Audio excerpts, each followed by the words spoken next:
Bismillahirrahmanirrahim. Alhamdulillahirabbil alamin. Allahumma shalli ala Muhammad wa ala ali Muhammad.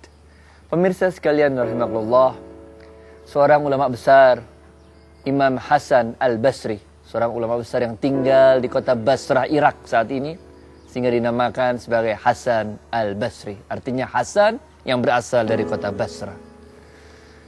Imam Hasan Al-Basri adalah seorang ulama yang luar biasa komitmennya terhadap Islam. Apa-apa yang dia pelajari, apa-apa yang dia dapatkan dalam Al-Quran, dilaksanakannya. Apa-apa yang dia dengar, hadis Rasulullah SAW, dilaksanakannya dengan sepenuh hati.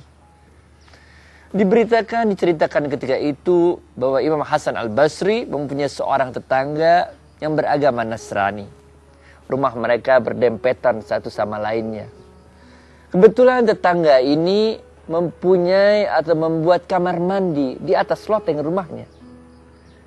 Dan air buangan kamar mandi dari tetangganya ini rupanya tidak terbuang dengan baik salurannya, sehingga ada dari kamar mandi tetangganya ini, yaitu yang menetes masuk ke kamarnya Imam Hasan Al-Basri. Dan lebih hebohnya lagi, yang menetes dari kamar mandi tetangganya ini bukan sekedar air bekas mandi, tapi yang lebih hebohnya lagi, yang menetes masuk ke kamarnya Imam Hasan Al-Basri adalah air kencing dari tetangganya. Imam Hasan Al-Basri mengambil ember, mengambil wadah untuk menampung air kencing yang menetes di dalam kamarnya. Dan itu berlangsung terus-menerus selama 20 tahun. Sampai ketika setelah 20 tahun, Imam Hasan Al-Basri menderita sakit.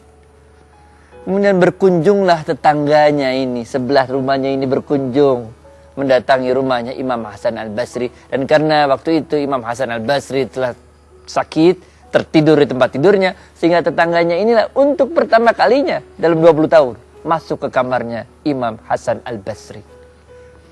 Ketika dia lihat Imam Hasan Al-Basri tertidur, kemudian mereka mulai bersilaturahmi, mengucapkan ini dan itu, maka tetangganya ini mulai melihat adanya ember yang untuk menampung air yang menetes dari atas. Setelah tetangganya ini memperhatikan dengan baik, ternyata air yang menetes dari atas ini bukan sekedar air biasa, tapi air yang menetes dari atas ke kamarnya Imam Hasan Al-Basri adalah air kencing. Baru kemudian tetangganya ini sadar bahwa ternyata yang menetes di kamarnya Imam Hasan Al-Basri berasal dari kamar mandinya yang berada di loteng sebelah. Maka Imam Hasan Al-Basri tersenyum melihat keterkejutan tetangganya itu. Tetangganya ini mengatakan, "Ya Imam Hasan Al-Basri, mengapa engkau tidak memberitakan hal ini kepada kami? Sudah berapa lama sebetulnya ini? Kejadian kayak begini udah berapa lama? Kenapa ente bersabar dengan keadaan begini? Berapa lama udah sabar kayak begini?" Maka Imam Hasan Al-Basri tidak mau mengatakannya. Tetangganya memaksa, "Ya Imam Hasan Al-Basri, katakan, udah berapa lama sebetulnya kayak begini? Kalau enggak kami gak enak ini perasaannya kayak begini. Jadi kami ada guilty feeling yang besar, ada perasaan salah yang besar dalam diri kami." Karena didesak, maka kemudian Imam Hasan Al-Basri menyebutkan bahwa hal ini telah berlangsung selama 20 tahun.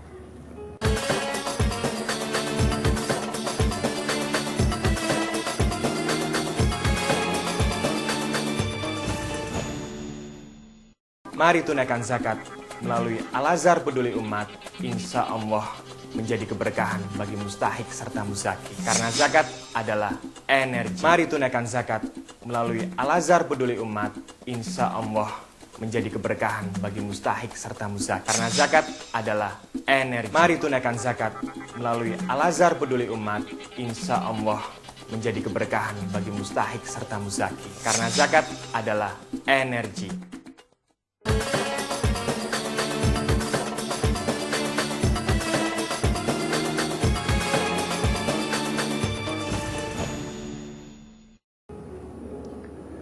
Kemudian tetangganya terkejut mendengar hal ini dan mengatakan, "Ya tetanggaku Imam Hasan Al-Basri, mengapa engkau tidak katakan pada kami? Mengapa engkau biarkan kami menzolimimu selama 20 tahun dan engkau tetap bersabar tidak pernah memberitahu kami tentang hal ini.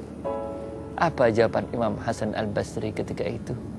Wahai tetanggaku, sesungguhnya aku pernah mendengar Rasulullah Shallallahu Alaihi Wasallam bersabda, muliakanlah tetanggamu. Hadisnya simpel sekali. Muliakanlah tetanggamu. Hadis inilah yang betul-betul dipegang oleh Imam Hasan Al-Basri, sehingga dia menahan dirinya, bersabar akan kejadian yang menimpa dirinya. Mendengar perkataan itu, tetangga Imam Hasan Al-Basri kemudian mengatakan, asyhadu an la ilaha illallah wa asyhadu anna Muhammadur Rasulullah. Dia dapat hidayah, masuk Islam. Kisah lainnya ketika di Madinah, salah seorang dari sahabat Rasulullah SAW yang selalu datang, selalu pagi-pagi, tiap pagi selalu datang untuk sholat subuh. Tapi ketika itu dia datangnya terlambat, sehingga Rasulullah SAW menanyakan, mana Abu Surur kok terlambat? Tumben, biasanya dia selalu datang pagi hari, nggak pernah telat.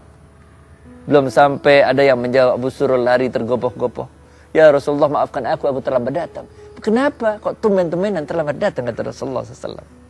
Maka ia pun bercerita, tetanggaku seorang Yahudi, dia mempunyai pohon korma yang condong ke arah pekaranganku. Korma-kormanya jatuh berguguran. Ketika aku mau pergi, aku khawatir jangan-jangan anakku terbangun dan mengambil korma yang bukan menjadi hak kami. Sehingga aku mengurungkan niatku untuk pergi ke masjidmu. Aku tunggu dulu sampai anak-anakku terbangun yang masih kecil-kecil itu, memberitahu mereka bahwa kurma yang jatuh di halaman kita ini bukan milik kita. Setelah itu, barulah aku datang ke tempat masjidmu ini ya Rasul. Beginilah pemirsa sekalian rahimakumullah, bagaimana para sahabat Rasulullah SAW memuliakan para tetangganya. Mudah-mudahan di bulan Ramadan ini kita bisa memuliakan tetangga-tetangga kita, memberikan bukaan puasa, bersilaturahmi dengan mereka, saling memuliakan di antara tetangga-tetangga kita. Billahi taufiq wal hidayah. Wassalamualaikum warahmatullahi wabarakatuh. Zakat adalah kebutuhan kita. Ya, kitalah yang butuh zakat agar Allah membersihkan harta kita, menenteramkan jiwa kita, serta memberikan keberkahan dunia dan akhirat. Assalamualaikum. Waalaikumsalam. Saya baru saja berzakat. Alhamdulillah. Mari tunaikan zakat melalui Al-Azhar Peduli Umat. Insya Allah menjadi keberkahan bagi mustahik serta muzaki. Karena zakat adalah energi. Barakallah.